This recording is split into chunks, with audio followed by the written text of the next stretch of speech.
ላይ ላይቭ ገብቶ ይሄን አሁን ያሰማኋችሁን ድምፅ የሚናገረው ልጅ ማለት ነው እሳት እንደሚነሳ፣ ቤቶች እንደሚፈርሱ፣ ንብረቶች እንደሚወድሙ ቀድሞ አደጋው ከመድረሱ ከአንድ ቀን በፊት ቲክቶክ ላይ ሲናገር ነበረ። ያው እንደሰማችሁት ነው። አሁን ላይ በየሚዲያው እየተለቀቀ ነው። ይድረስ ለአዲስ አበባ ፖሊስ፣ ይድረስ ለአዲስ አበባ ከተማ አስተዳደር፣ ለፌዴራል ፖሊስ ይህ ልጅ እሳቱ እንደሚነሳ ቀድሞ ቲክቶክ ላይቭ ላይ ተናግሮ ነበር። በህግ ቁጥጥር ስር እንዲውል መልእክቱን አድርሱልን ይላል መረጃው ማለት ነው። በዚህ አጋጣሚ በትናንትናው ዕለት አደጋ ሲፈጠር የሰው ህይወትም እንደጠፋ እየተገለጸ ይገኛል። በርካታ ንብረት ለዘመናት የለፉበት የደከሙበት ብዙ ውጣ ውረዶችን ልጅነታቸውን ወጣትነታቸውን ያሳለፉበት ንብረታቸው በአንድ ቅጽበት ውስጥ አመድ ዱቄት ሆኗል ማለት ነው። አሰላሙ አለይኩም ወራህመቱላሂ ወበረካቱ። ውድና የተከበራችሁ የዘይነብ እንድሪስ ዩቲዩብ ቻናል ቤተሰቦች ሰላም ብያለሁ። በያላችሁበት ሰላማችሁ ብዝት ይበል። ወላሂ ዱንያ ማለት በቅጽበት ሁሉም ነገር ጥፍትፍት የሚል ነገር ነው። በቃ እኔ የተረዳሁት ምንም ነገር በሴኮንዶች እልም ድርግም እንደሚል ነው የተረዳሁት። በዚህ አጋጣሚ አላህ ሱብሓነሁ ወተዓላ ልባችንን ኢማናችንን ይፈትነዋል ማለት ይሄን አደጋ የሚታመል ሰው አለ። በዚህ አጋጣሚ ኢማናቸው ሙሉ የሆኑ ወንድሞቻችንን አይተናል። በጣም ያስገረሙን ያስደመሙን ማለት ነው። እኔ እንጃ ምን ያክል ኢማኑ ሙሉ ቢሆን ነው ይሄ ልጅ ሀሩን ሰኢድ የተባለ በትናንትናው ዕለት በሚሊዮኖች የሚቆጠር ንብረቶቹ የወደመበት ነው። ይሄ ፎቶ ላይ የምታዩት ማለት ነው። በመርካቶ በሱቅ በእሳት አደጋ ጋይቶበታል። ግን የኢማኑ ጥንካሬን ተመልከቱ። ጣሪው ላይ ያለውን እምነት እንዲህ ብሎ ጽፎታል በፌስቡክ ፔጁ ላይ ማለት ነው። አልሐምዱሊላህ በውሳኔህ ተሳስተህ አታውቅም። ብዙ ሰጥተኸኝ ነበር፣ ጥቂት ወስደህብኛል። ክብርና ልቅና ላንተ የተገባ ይሁን። አሁንም ቢሆን የጉዳት መጠናቸው በውል አልታወቀም። ቢሆንም የብዙዎች ወንድሞቼ ንብረት በአጠቃላይ በሚባል መልኩ ወድሟል። አላህ ለሁላችንም መጽናናትን ይስጠን፣ የተሻለውን አላህ ይተካልን ሲል ተናግሯል።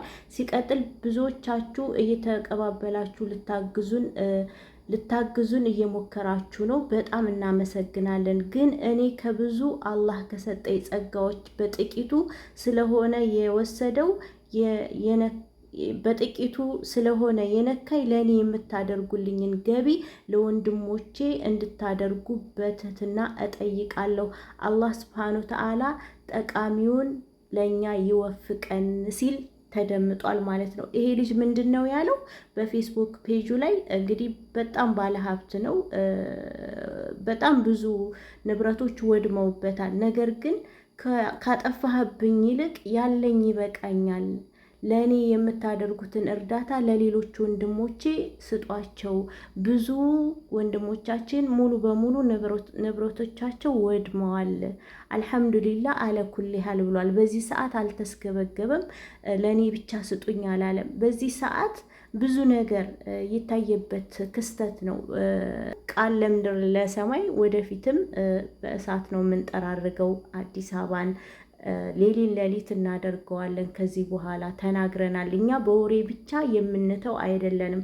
እንደዚህ በተግባር ነው የምናሳያችሁ። ጉራጌ ውጣ እንትና ውጣ አንለም። የኦሮሞ ቤት አልተቃጠለም፣ የኦሮሞ ንብረት አልወደመም እያለ ተሰምቷል ማለት ነው። ይሄ ልጅ ደግሞ በፖሊስ በህግ እንዲያዝ የተለያዩ ፔጆች እየፖሰቱት ይገኛል። እንግዲህ የትኛው ህግ የትኛው ፖሊስ የትኛው መንግስት እንደሚይዘው ባናቅም ለህግ ይቅረብ።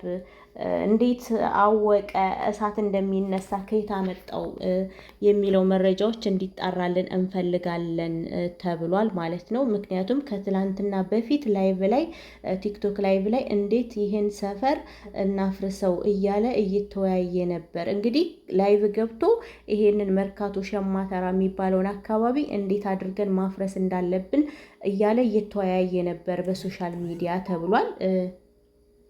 የሚያውቀው ነገር ስላለ ይህ ግለሰብ በህግ ቢጠየቅልን የሚል ጥያቄ ቀርቧል። ሁሉም ነገር በማስረጃ አለን ተብሏል። ማስረጃውም እንግዲህ መግቢያ ላይ ያስገባሁላችሁ ቪዲዮ ነው።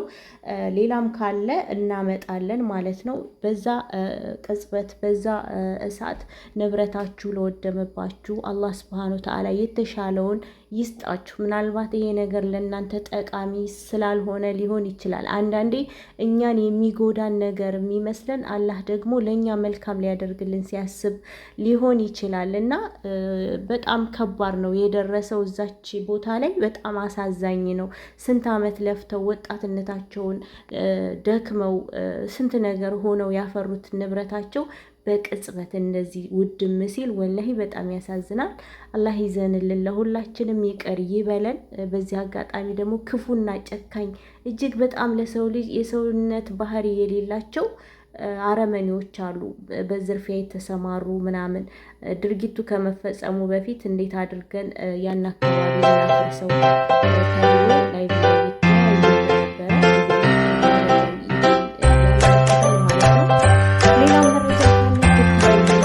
ቪዲዮ ላይክ ሼር አድርጉት። በመቃጠሉ እጅግ ተደስቶ እንኳን ደስ ያላችሁ ሲል ነበር ልጁ። ብቻ እኔ እንጃ እናንተ ሴራውን ካላችሁበት፣ እውነት የሰው እጅ ካለበት አላህ ለሁሉም መልስ አለው። ዝም ተብሎ አይቀርም። አላህ እንደ ሰው አይደለም። በደለኞችን ተሸክሞ እንደማያይ እርግጠኛ ነኝ። ይሄ ጊዜ ያልፋል ኢንሻአላህ። ወላሂ በጣም ነው የሚያስጠላው እና ይሄን ይመስላል ውድ ቤተሰቦቼ። መልካም ጊዜ